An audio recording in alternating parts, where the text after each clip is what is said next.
Sou Carlos Barroso com o debate de cena política. O PT vive um momento crucial em 35 anos de história partidária. Se antes era bodoque, estilingue, batia em tudo e em todos, hoje é vidraça.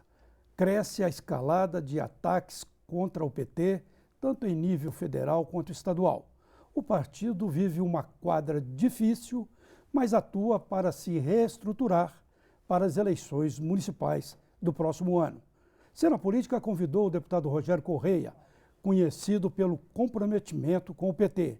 Líder na Assembleia Legislativa do bloco Minas Melhor, o petista teve 3 mandatos de vereador em Belo Horizonte. Está no 4º mandato de deputado estadual. Foi um dos principais criadores do bloco de oposição em Minas aos governos tucanos. Convidamos também a jornalista Carla Clift. Foi repórter de política do jornal Estado de Minas e da Rádio Inconfidência. Ocupou a coordenadoria de comunicação de Contagem. Foi repórter de O Tempo e ocupou a editoria de política deste mesmo jornal. Rogério, muito obrigado pela sua presença. E a jornalista Carla Clift, que é uma companheira aqui dos debates. Mas pegando aquele último ponto que eu falei, o partido enfrenta dificuldades, inclusive tem essa história aí voltando com força do impeachment da presidente Dilma. E agora, para as eleições do próximo ano, qual vai ser a saída do PT? Como sair dessa sinuca? Como se reestruturar para a eleição? Barroso, em primeiro lugar, agradecer o convite de estar aqui na redação do BH News, no programa Cena Política, na sua presença, e da Carla Clift também, grande jornalista com muita experiência aqui em Minas Gerais. Sem dúvida, né? Sem dúvida. O PT, eu sou fundador do PT. Então, 35 anos de história. 35 anos. Nós fundamos em 1980 e eu participei da fundação do partido aqui em Minas. E antes disso, fui também militante do movimento estudantil, do movimento de professores. Então, participei já da política no fim do regime militar, ou melhor dizer, no início do fim do regime militar e depois na própria construção do PT. O PT tem uma trajetória, portanto, importante na vida política brasileira. Nós ajudamos a colocar fim ao regime militar, com um conjunto de forças democráticas, na época cita-se aqui o MDB, mas o PT entrou junto com a entrada em cena dos trabalhadores brasileiros.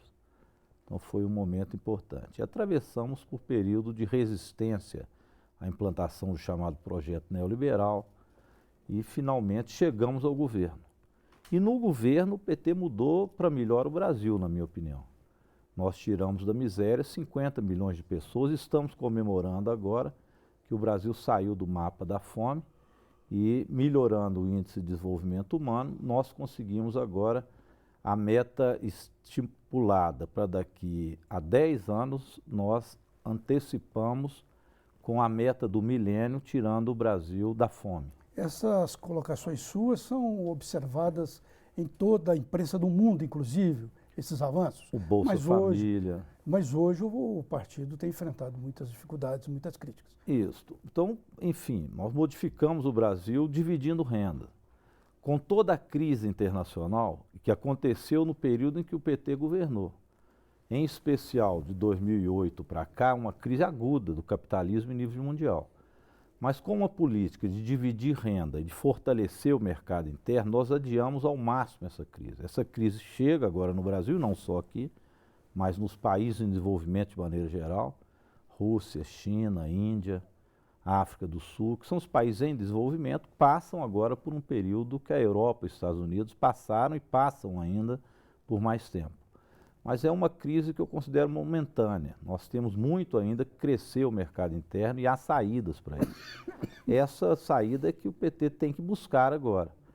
Nós passamos a ser governo também, ter uma distância de movimentos sociais que, no meu entender, é inexplicável. O PT precisa retomar a isso. O partido está desassociado das forças sociais? Eu penso que sim, o partido também envelhece. Eu queria aproveitar, Rogério, fazer uma pergunta nesse sentido. Além de ter desassociado dos movimentos sociais, alguns analistas avaliam que o PT se misturou ao governo, né? Quer dizer, é claro que o partido é governo, faz parte da base, é o principal partido da base, é o partido da Presidente da República, Mas ele continua sendo partido, né? Quer dizer, qual que é o papel dele enquanto partido e o papel enquanto governo? Você acredita que houve realmente uma mistura desses dois papéis? Estou dizendo que o PT se inoculou com o poder, né? É como se o partido tivesse se anulado e passasse a ser só governo. Poder. E aí, tanto partido quanto governo deixaram de fazer uma coisa que eu acho essencial. Embora tenha transformado, como eu disse, o Brasil e melhorado muito a situação dos trabalhadores, do povo, eu podia citar, estava citando alguns, o salário mínimo, por exemplo, que cresceu muito. Isso deu uma vitalidade ao Brasil e às pessoas cresceram com isso. Mas nós não conseguimos fazer reformas estruturais no Brasil. Por exemplo, nós não fizemos a reforma da mídia, uma mídia mais democrática. Nós somos reféns ainda de uma mídia conservadora, de poucas famílias que dominam, em geral, a comunicação no Brasil. Mas você não está querendo dizer que os problemas do PT são por causa da mídia, não, né? Este é um dos problemas do Brasil, não do PT. A concentração da mídia na mão de poucos faz com que a opinião não seja uma opinião diversa e que a sociedade, portanto, tenha escolha daquilo que ela assiste, daquilo que ela vê, para ela traduzir não como pensamento único. Nós vemos esse problema no Brasil. É uma reforma democrática da mídia que precisa ser feita. Mas essa é apenas uma das que eu acho. Nós não fizemos uma reforma estrutural também do ponto de vista econômico, que significa uma maior divisão de rendas. O Brasil ainda tem muita concentração de renda e isso dificulta o acesso das camadas populares e muitas coisas que ainda são das elites. Embora tenhamos avançado em universidades, nós chegamos num patamar que essa divisão de renda precisa de fazer. Por exemplo, agora, vivemos um momento de crise e nós não temos condições de fazer, por exemplo, um choque de ajustes nas camadas mais abastadas da sociedade. Um terceiro ponto que eu julgo fundamental... Você diria o imposto sobre herança? Imposto sobre grande fortuna. Sobre... Exatamente. E um terceiro, que talvez tenha sido mais crucial, nós não fizemos as reformas democráticas, nós não democratizamos o parlamento brasileiro. Ele é um parlamento muito conservador, nós não conseguimos mudar isso. Até hoje nós temos financiamento privado de campanha e o PT entrou no financiamento privado. Muitos dizem que se nós não tivéssemos entrado não ganhava a eleição. Mas o fato aí sim, isso mistura os partidos políticos todos dentro de uma mesma legislação e nos coloca, portanto, com os mesmos problemas dos outros. Tendo uma ideologia à esquerda, que não é a ideologia da mídia, é o partido atacado, muitas vezes por tudo que os outros fazem, mas o ataque se concentra ao PT. Então isso vai criando também uma resistência no setor da sociedade brasileira, que de certa forma se traduz em ódio, se traduz em perseguição e criminalização de um único partido político, de um movimento social. Então, estas reformas estruturais que não foram feitas, o PT sente agora esse problema. E isso o afasta de uma base de juventude, de movimento social, que seria crucial para fazer as transformações. Esse, eu acho que é o grande dilema do PT. Mas, deputado, o senhor não tocou num assunto que eu gostaria muito que o senhor abordasse, que é a questão da ética e das denúncias, né? Assim, embora todos esses fatores a gente reconhece como fatores que provocaram um desgaste no partido, mas eles certamente não são centrais, né? Desde o caso do mensalão e a prisão de vários líderes petistas e agora a questão da Petrobras. Quer dizer, o partido perdeu a bandeira da ética e perdeu a aprovação popular também? Neste caso, Carla, eu julgo o seguinte, o grande problema que existe por trás de tudo isso que é dito, mensalão, petrolão, mas vamos botar aqui em Minas, a lista de Furnas, vamos colocar o problema do metrô em São Paulo. Todos esses problemas são oriundos fundamentalmente do financiamento de campanha. Tudo é problema de financiamento de campanha, de todos os partidos políticos. O PT passou a ter o seu financiamento dessa forma, e não só de campanha. Os partidos são financiados por empresas. Não é só durante a campanha, não, e não é só o PT, todos. Como o PT optou pela via eleitoral e se afastou muito dos movimentos sociais, ele precisou muito desse instrumento de disputar eleições através desse financiamento.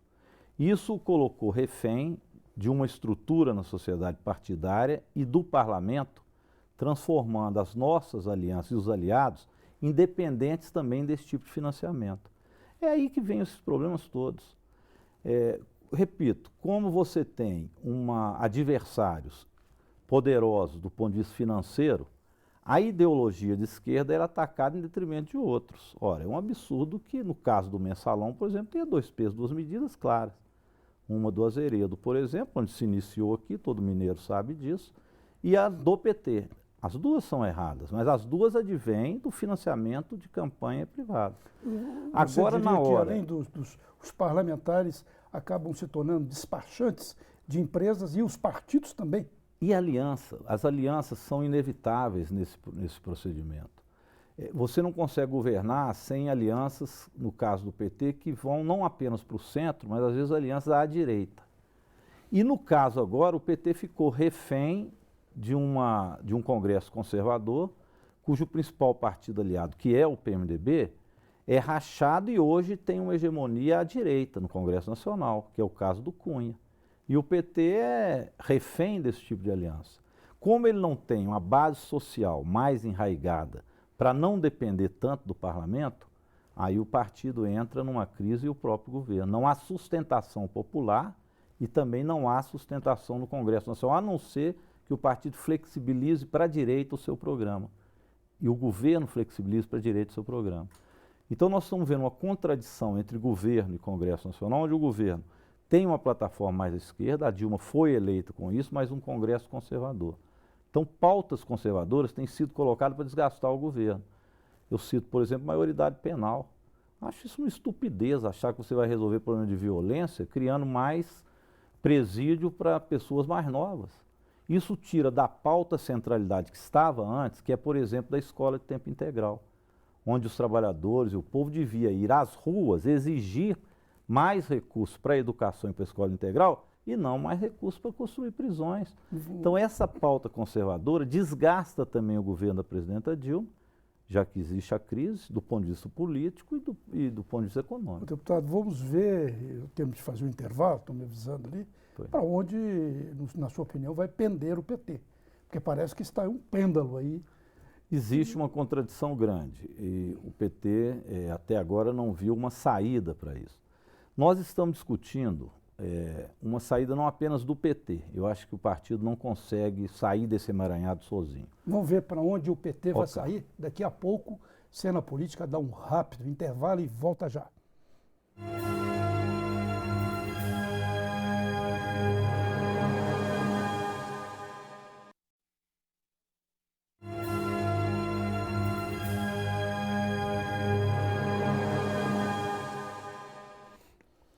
Segue Cena Política falando sobre a situação do PT em Minas e no país. Deputado Rogério Correia, a sua colocação, antes de acabar o primeiro bloco, é que o PT não encontraria uma saída sozinho. Como o PT vai ter de se mesclar? Como vai ficar o partido? A esquerda brasileira precisa de uma saída. O PT hoje não representa o conjunto dessa esquerda. Nós temos discutido, inclusive, a formação de uma frente nacional popular. O que seria essa frente? Essa frente unificaria os movimentos sociais. Quando eu digo movimentos sociais, movimento sindical, professores, servidores públicos, rede privada, os metalúrgicos, os movimentos do campo. Isso inclui MST, o MAB, que são movimentos sociais fortes. O PT está querendo retomar o seu passado. Eu acho que precisa, mas o PT não tem condições de fazer isso do patamar que ele está hoje. Por isso, acho que uma frente é necessária. Mas Carla colocou muito bem, né, que já foi contaminado pelo poder. O poder, de uma certa maneira, contamina, né? Cria uma série de... Cria contradições que às vezes... Mereces. E contradições que às vezes são inexplicáveis para as pessoas, porque é claro que estando no governo, o partido tem dificuldades em tratar com movimentos plataformas que às vezes não são execuíveis naquele governo, por uma série de injunções, como eu coloquei aqui, do bloco de aliança. Mas os movimentos sociais não podem abandonar suas bandeiras. Então nós precisamos deles. A juventude. É difícil a juventude ver no PT hoje a alternativa de futuro que ela possa ter. Embora o PT tenha com essa juventude e esses movimentos um laço ideológico muito profundo. Mas não é apenas o PT, também parlamentares do PCdoB, do próprio PSOL. Nós precisamos de alinhavar um arco de alianças popular capaz de enfrentar e colocar essas bandeiras na rua e fortalecer as bandeiras de esquerda que estão um pouco esquecidas. Deputado, o senhor acha Naquela contradição que eu dizia daquilo que está virando pauta com Eduardo Cunha e que os movimentos precisam colocar nas ruas a sua pauta. O PT sozinho não consegue fazer isso.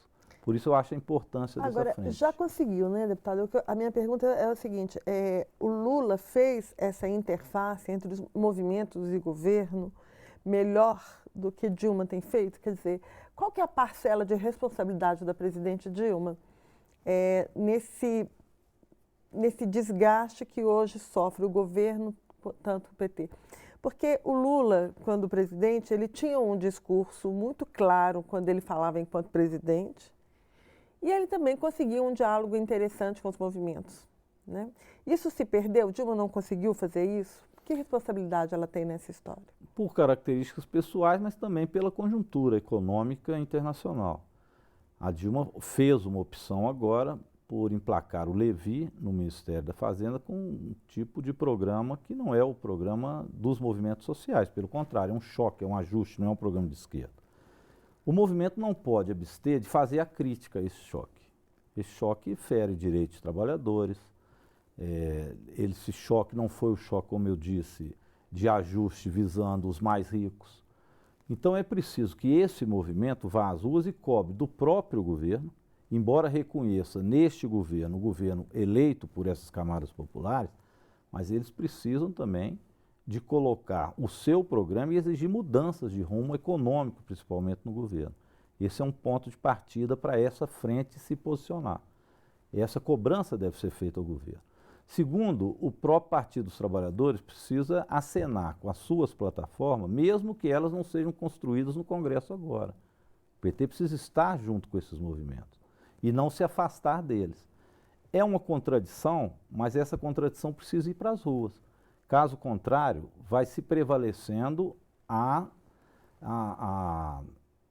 bandeira e a pauta conservadora que está sendo colocada e tramada dentro do Congresso Nacional. Rogério, ela está falando... Cada vez uma, né? Cada vez piora Sim. essa pauta. Então, a frente serviria para você colocar para a sociedade e contrapor com a pauta conservadora do Congresso. Agora, precisa de ajuda do governo. Eu, por exemplo, acho que esse ajuste do Levi precisa terminar, precisamos acenar com outro ajuste econômico. tucano?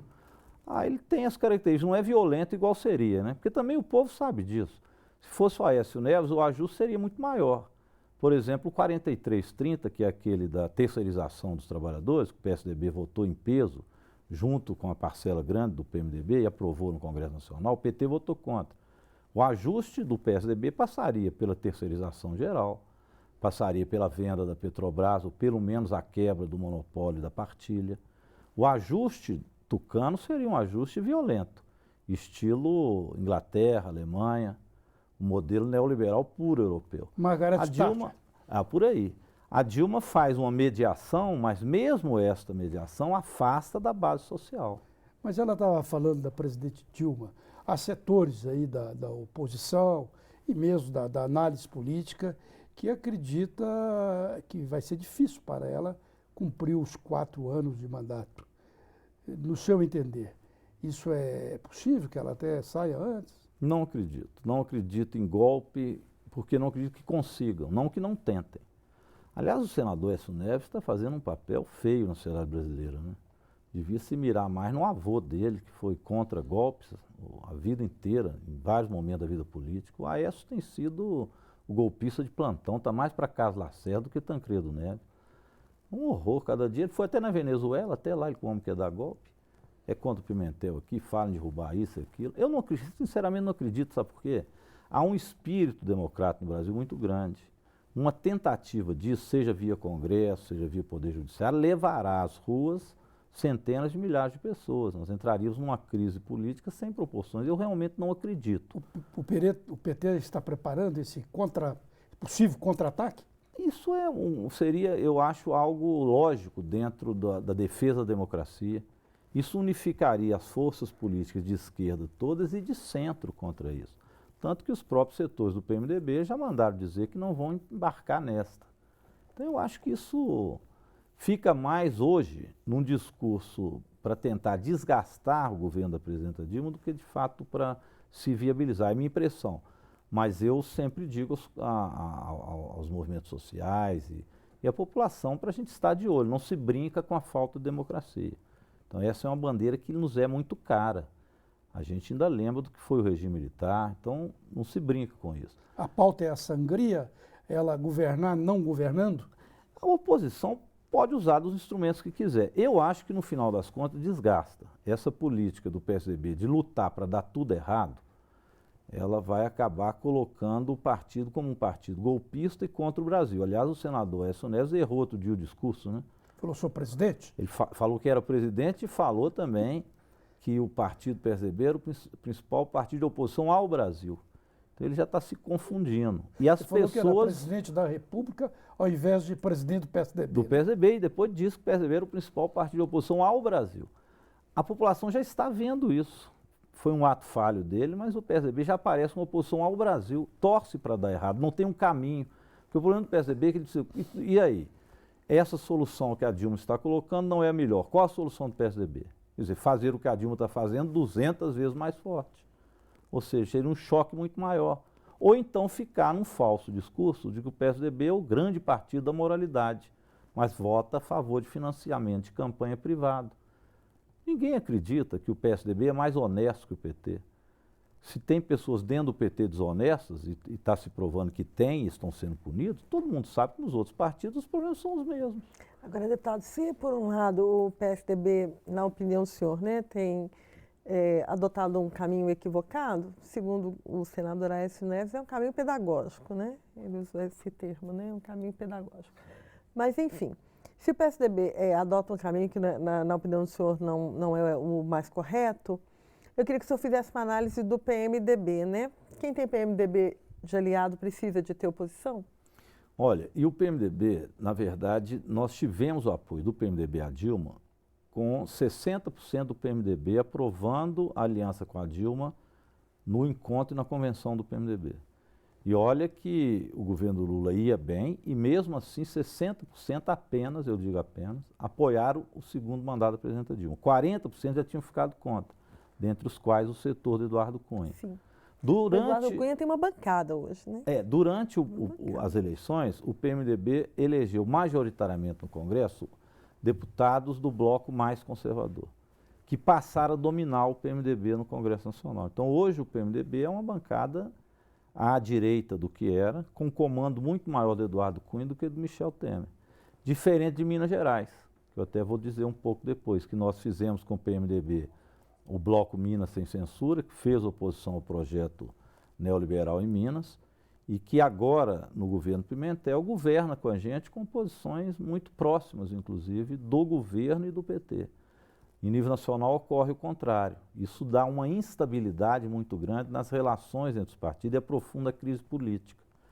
Isso me faz crer que a presidenta Dilma tinha que ter uma postura não de acirrar o ajuste do Levi, mas acenar com uma saída mais popular que levasse a contraposição política, ideológica, entre o que ela quer governar e o Congresso Nacional. Eu não vejo outra saída. E fortalecer o movimento social. O PT vacila entre uma coisa e outra e não consegue direcionar também o governo da presidenta Dilma. Tirar o leme, então, do Eduardo Cunha. Porque com parece certeza. que ele hoje que dá o leme político ao país, ele e o Renan Calheiros. E dá crise ao país, né? Ele dá o leme da crise. Ele se junta ao PSDB. Olha, o PSDB teve no passado posições progressistas, por exemplo, de maioridade, não permitia essa discussão de maioridade penal. Hoje vota todo com ele. O 43-30, o PSDB votou todo com Eduardo Cunha. Então há uma bancada à direita formada pelo PMDB e PSDB no Congresso Nacional. E abarca os outros partidos, que são partidos menores, geralmente fisiológicos, que fizeram a maioria. É a pergunta, quer dizer, com esse tipo de aliança, esse tipo de Congresso Nacional, eleito majoritariamente com apoio das empresas, é que faz com que a crise se aprofunde política. Por isso eu acho, repito, o caminho da presidenta Dilma deve ser o caminho de esquecer o choque fiscal e fazer uma aliança mais popular. E para isso uma frente de esquerda nas ruas faz necessário. Olha, o choque fiscal acabou que não teve o resultado esperado, né? ficou na metade do caminho. Agora eu sou... Mas o que tudo indica, o Joaquim Levy continua com todo o poder. Barroso, eu acredito também o seguinte, que essa crise no Brasil não é tão duradoura quanto a crise nos países da Europa. Bem porque lá já há uma recuperação. Embora a Grécia ainda esteja em uma crise profunda, Espanha, Portugal minimizaram bem, próprios Estados Unidos. Então já há uma saída dos países centrais do capitalismo daquele momento da crise aguda do capitalismo.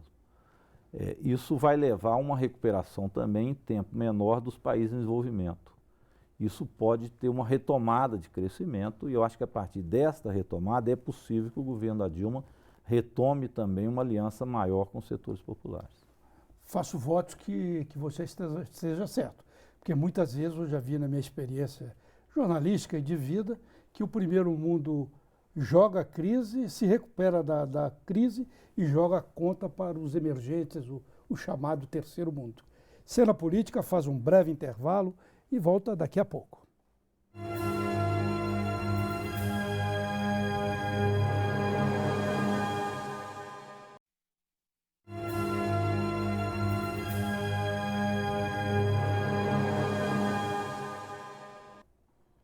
Cena Política prossegue debatendo a situação do PT, tanto em Minas como no país, com presença do deputado Rogério Correia e da jornalista Carla Crift.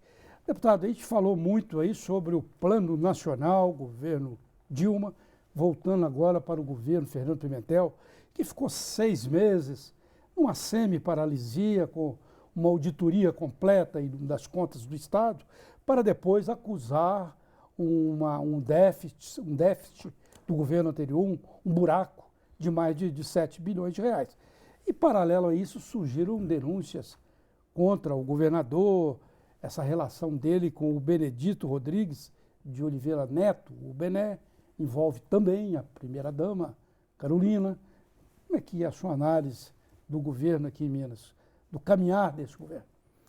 Barroso, eu digo que o governo Pimentel começou bem, do ponto de vista... Da auditoria? Em geral, eu vou tentar dizer por que eu sou otimista com o governo agora. Nós pegamos Minas Gerais quebrada. Era preciso demonstrar isso, porque os tucanos bateram a vida inteira na tecla de que eles tinham feito um choque de gestão e que Minas era bem gerenciado. Ouvi muito isso, ouvi centenas de vezes. 12 anos dizendo da gestão, a gestão. Quando nós encontramos o governo, a gente já sabia que não era assim.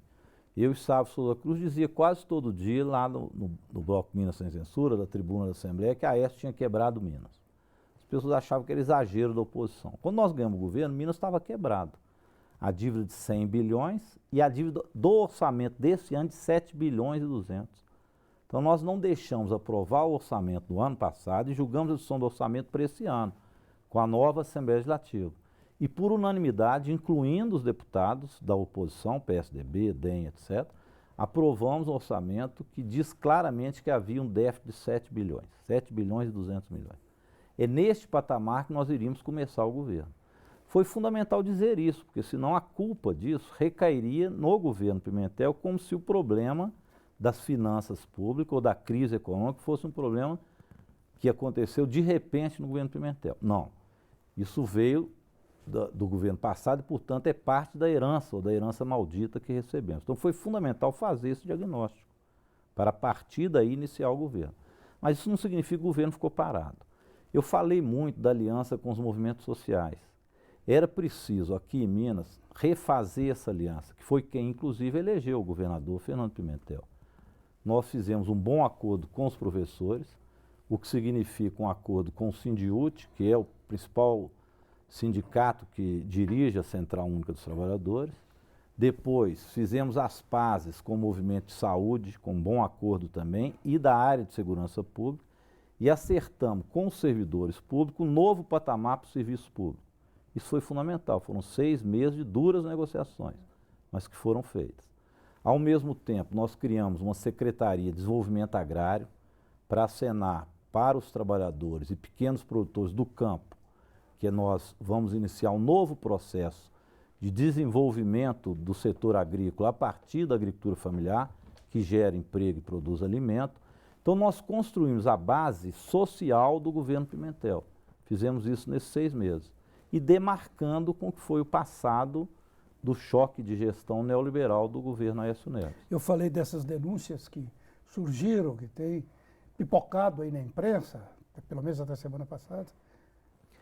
Eu considero isso secundário em relação a esses acontecimentos que eu te relatei e mais ao passo futuro que nós demos a partir daí. Feito este compromisso com os movimentos sociais, é preciso agora que a gente viabilize economicamente o governo, que foi a aprovação agora com uma base sólida na Assembleia Legislativa.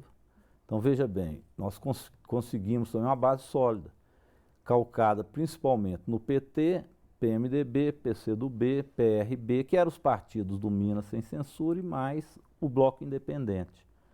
Então, nós construímos uma gestão mais democrática no movimento social, com os fóruns de governo, que estão estabelecidos agora, e, ao mesmo tempo, no parlamento também uma base consolidada dos partidos. No parlamento funciona o chamado PL, né? Partido do Palácio da Liberdade, Partido das Verbas, né? Isso conta também, mas para viabilizar isso, não precisamos viabilizar economicamente. Então, as emendas parlamentares, isso faz parte do quadro partidário, dentro do limite do que é permitido e da legalidade e da ética, né? Isso nós temos colocado muito na Assembleia Legislativa. Não pode descambar, toma lá, dá cá, onde os parâmetros da ética são substituídos por outros. A Carla estava falando dessas contas, né, que vão ajudar a economia do Estado. Então, eu acho que esse caso do Bené, etc., veio mais como alguém que quer jogar água no chope. Então, as coisas estão dando certo, alguém vem jogar água no chope, mas realmente acho secundário. Tem que, evidentemente, ser respondido. Mas não vejo isso como grande problema, acho que é mais ataques da oposição do que problema real. O problema real aí sim, problema financeiro, isso nós temos que dar um jeito, que foi agora essa votação que nós tivemos recente das custas judiciais.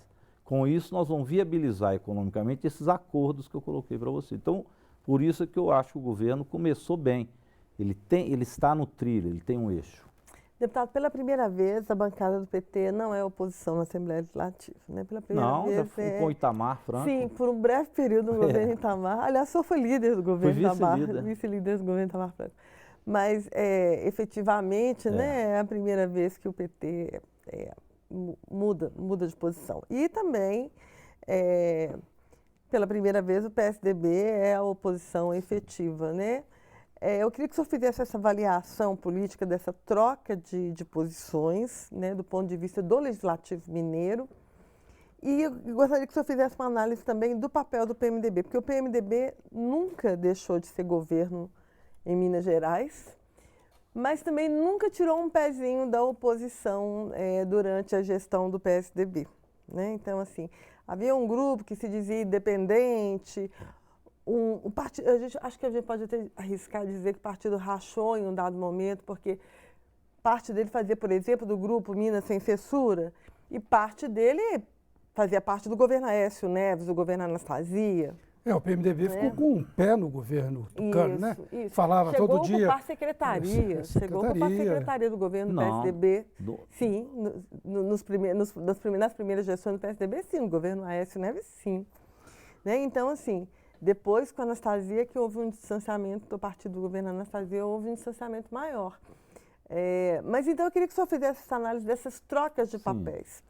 Olha, o PMDB em Minas, eu coloco uma diferença de interpretação que vocês estão dando em relação ao PMDB aqui. Eu acho que no nacional eu coloquei minha opinião sobre essa parcela mais conservadora no PMDB, mas aqui não. O PMDB, inclusive, foi responsável, quando eu cito que o PMDB optou pela candidatura da Dilma, a segunda e a primeira, o PMDB esteve com a candidatura de Lula e de Dilma, o PMDB mineiro, em todas elas.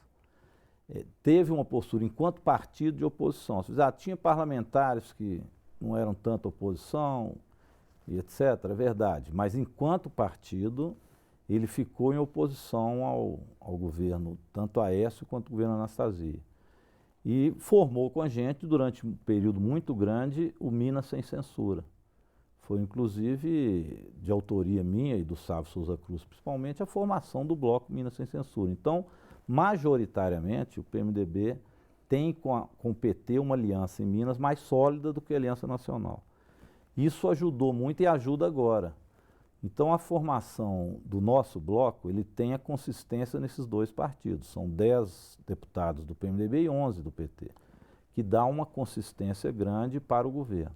Temos o vice-governador também do PMDB. Então, essa base na Assembleia Legislativa... A presidência da Assembleia hoje... A presidência da Assembleia que foi uma negociação entre PT e PMDB.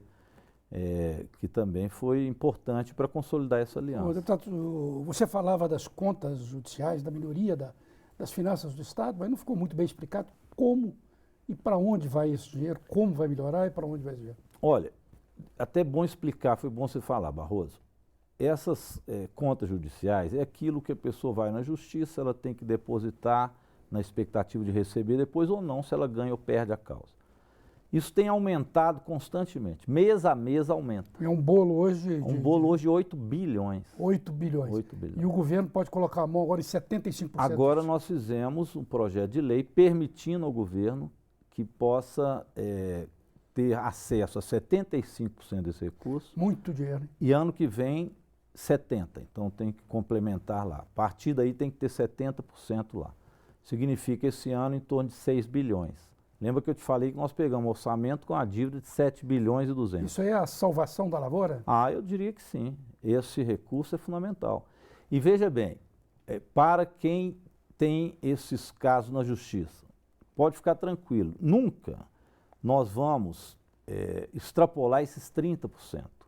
Então, mês a mês tem aumentado. A velocidade que a justiça julga e que o recurso tem que ser devolvido, e muitos deles devolvidos para o próprio Estado, tem sido muito mais lento do que o que entra. Na verdade, o recurso estava parado. Então, o recurso estava sendo aplicado nos bancos. E claro. onde que vai ser colocado esse recurso? Agora, esse recurso pode ser aproveitado, por exemplo, o pagamento da dívida com a União. Se você paga com ele a dívida da União, você permite que o recurso do Estado que ia pagar seja colocado para custeio. Hoje o papagaio é de 500 milhões ao mês. Então você teria esses 6 bilhões para poder financiar os acordos que foram feitos com o serviço público, para as obras voltarem a funcionar, mas esse recurso o gerenciamento do Estado. Esse recurso não tem uma rubrica certa, não. Ele pode ficar no caixa único do governo? Pode, porque ele pode pagar a relação da dívida do Estado com a União. E liberar crédito. E aí você vai liberar o crédito do caixa único. As pessoas podem ficar tranquilas, porque caso ultrapassasse os 30%, que eu julgo estatisticamente impossível, o caixa do Estado terá que imediatamente repor. É a segurança que foi dada ao Tribunal de Justiça. Ninguém, então, vai ganhar uma causa e ficar à míngua, não, né? Por isso não há confisco. O problema da oposição nesse caso são dois problemas do PSDB. Problema concreto. Eles falam de inconstitucionalidade, mas se fosse inconstitucional, o próprio presidente do Tribunal de Justiça não enviaria para lá, com o aval dos desembargadores. O Colégio de Desembargadores, por 24-1, autorizou o presidente do Tribunal de Justiça a enviar o projeto. O projeto é do Tribunal de Justiça, do presidente do Tribunal de Justiça e do governador Fernando Pimentel. É o projeto dos dois. Então, quanto à inconstitucionalidade, não. Qual o problema da oposição? Primeiro, eles não tiveram essa ideia, ou pelo menos a rapidez de fazer isso. Optaram por tirar o dinheiro do servidor público do FUNPENG, que é o Fundo de Previdência. Esse sim vai dar problema. Esse o STF ainda vai mandar nós devolvermos, porque é dinheiro do aposentado. Um bolo de dinheiro parado lá e ninguém pensou antes. Ninguém pensou. A Anastasia deve estar uma arara com ele. Tá certo. Tanto tucano inteligente não pensaram nisso. Esse é o primeiro problema. O segundo problema é que eles querem que dê errado. E com isso vai viabilizar o pagamento das professoras, vai melhorar a educação, a saúde, vai melhorar as penitenciárias, que nós não tínhamos dinheiro nem para pagar os novos agentes penitenciários que eles não contrataram. Então nós estamos viabilizando o Estado. Isso mata qualquer tucano de raiva. Muito bem, deputado. A gente vai para mais um intervalo e Cena Política volta já já.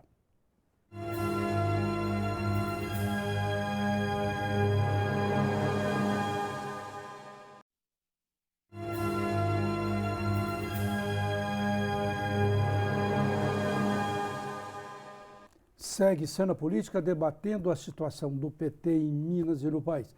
Deputado, a gente começou o programa falando das eleições municipais e o assunto não seguiu.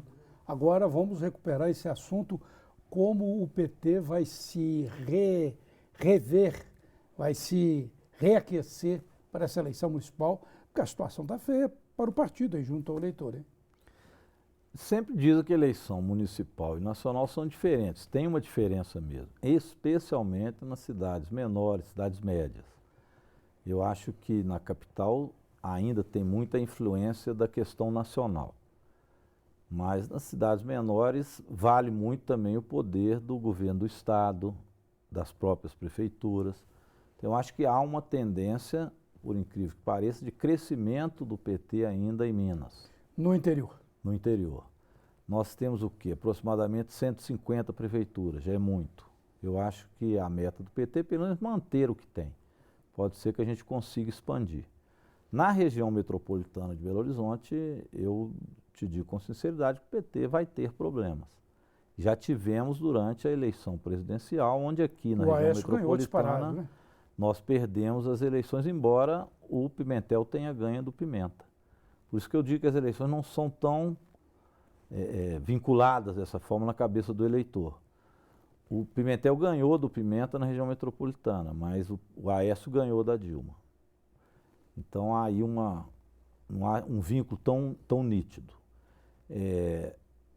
Aqui em Belo Horizonte, na minha opinião, o PT deve fazer com o PMDB e com os partidos que hoje dão apoio ao Pimentel, uma aliança já no primeiro turno. É uma opinião minha, não sei a opinião do conjunto do PT sobre isso, mas creio que pela situação posta, criar um bloco que se espelhe no governo do Pimentel para governar Belo Horizonte será uma arma poderosa do PT. Mostrará sintonia com o governo Pimentel, que eu julgo que está bem, inclusive aqui na região metropolitana, pesquisas que eu vi aí, inclusive de terceiros. Então isso pode nos dar condições de uma vitória. Quem seria o candidato que é difícil de fazer. O PT largaria a cabeça de chapa? Não, pois é, quem seria o candidato é um problema que nós teríamos que resolver. Mas nesse momento, deputado, o senhor falando aí desse desgaste que o PT teve em Belo Horizonte, região metropolitana, seria interessante ter uma chapa onde o PMDB, por exemplo, fosse a cabeça de chapa? É algo que pensar, eu não descarto, dependendo de quem for o candidato, quais as condições para isso, com que tipo de programa. Nós teríamos que alinhavar um programa bom para Belo Horizonte.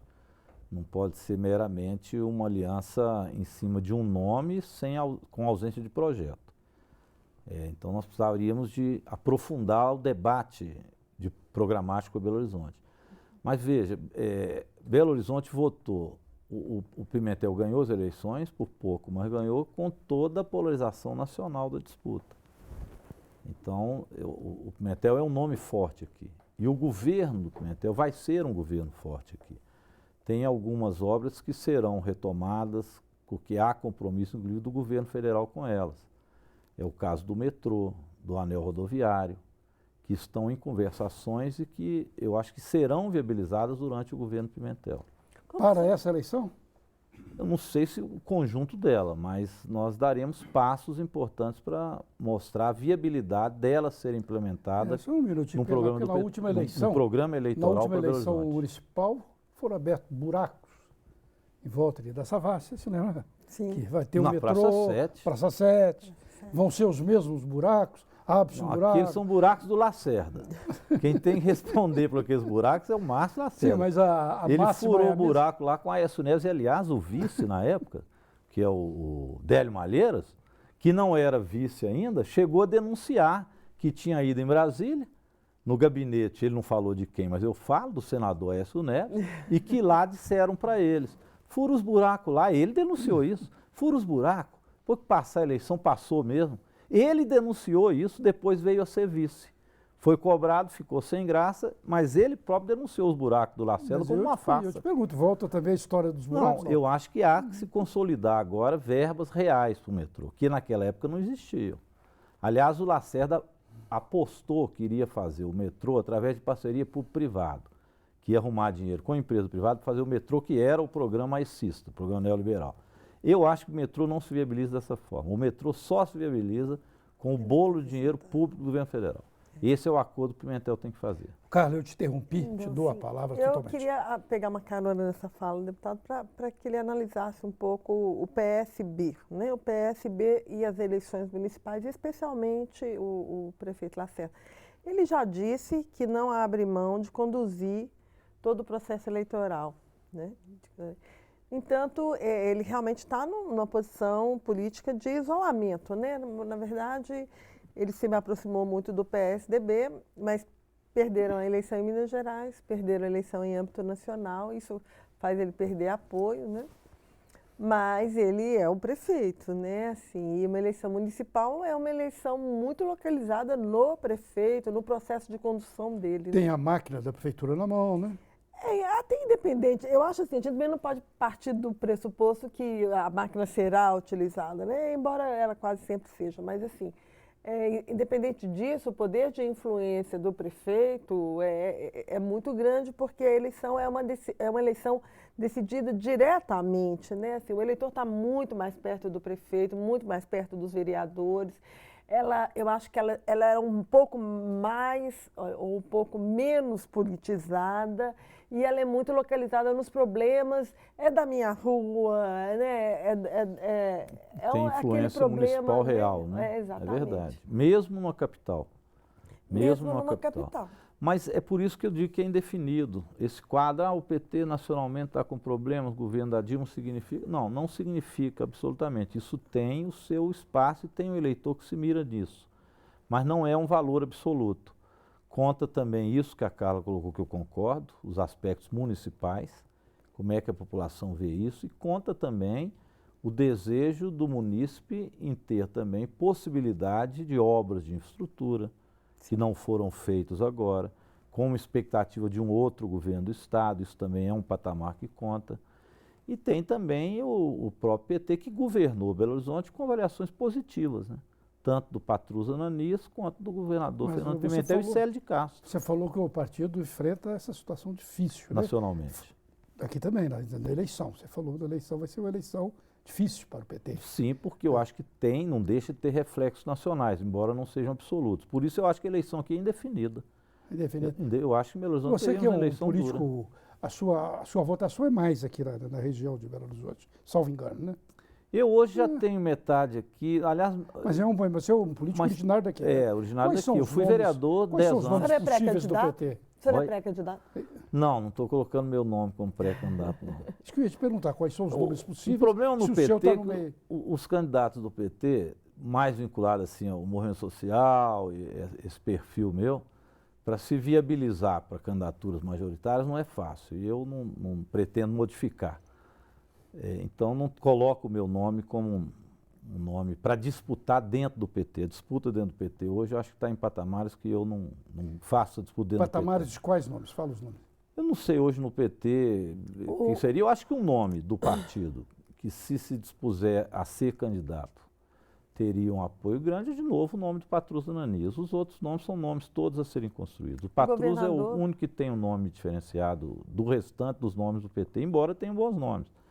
O meu nome tem uma projeção boa em Belo Horizonte, como tem o nome do Gabriel Guimarães, o próprio Miguel Correia. São nomes sempre lembrados. Paulo Lamaque, que foi também deputado estadual bem votado aqui. Agora, são nomes que estão no mesmo patamar. Não tem ainda uma saída pública de eleitor que pudesse polarizar a eleição no primeiro momento. E no Só o Patrus. PMDB, quem que seria o nome? Também não temos nomes do PMDB dessa forma. Na verdade, ninguém tem nome, né, deputado? Na verdade, assim, pouco talvez PSDB, o Quintão, que disputou a eleição, mas que também tem uma rejeição daquela campanha. O PSDB também tem dificuldade com nomes, e o PSB também. do prefeito Lacerda também. Eu diria que um nome hoje que talvez saísse à frente de todos é o nome do Patrus Ananias, por ter sido prefeito, por ter disputado também a última eleição. Para disputar contra a Anastasia, por exemplo? Anastasia, sim, seria um nome também que iniciaria com um patamar grande também. Agora, isso é o início.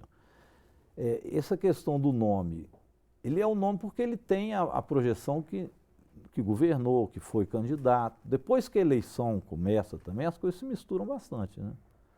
Aí tem a televisão, o eleitorado já está um pouco acostumado com isso. Não é só aquele negócio de ter o nome que já ganhou a eleição.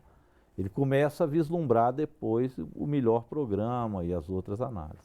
O senhor acha que o governador Fernando Pimentel vai ter interesse de conduzir o processo em Belo Horizonte pessoalmente? Ah, com certeza, embora possa dizer que não, com certeza ele tem interesse em governar Belo Horizonte, ajudar Belo Horizonte. Se você tem um prefeito que tem um vínculo programático melhor com o programa do governo do Estado, um ajuda o outro, isso eu não tenho dúvida, não. Tem nomes dentro do PMDB que eu preciso citar, que é o deputado Sávio Souza Cruz, que hoje é secretário do Meio Ambiente, também é um nome forte. Eu considero que é um nome que tem trânsito dentro do próprio PT. Eu mesmo tenho uma afinidade política com o Sávio muito grande. Fomos vereadores juntos, ele tem experiência, é também um bom nome. Então eu não descarto que o nome possa ser do PMDB. Aí depende, eu repito muito, do programa que a gente vai ter para Belo Horizonte e da afinidade entre os dois partidos. O Carlos, já me avisaram que terminou o tempo. Infelizmente, a gente poderia fazer mais outro programa, né? Mas eu achei interessante falar que o Pimentel tem interesse em governar Belo Horizonte. Tirar um candidato dele e governar Belo Horizonte vai ser ótimo. Aí vai no sentido de ajudar, né, governador? Tá certo. Olha, agradecer sempre é bom até repetidamente. Agradeço ao deputado, agradeço a Carla Crift e Cena Política agradece principalmente a você e volta daqui a uma semana com um novo debate. Até lá.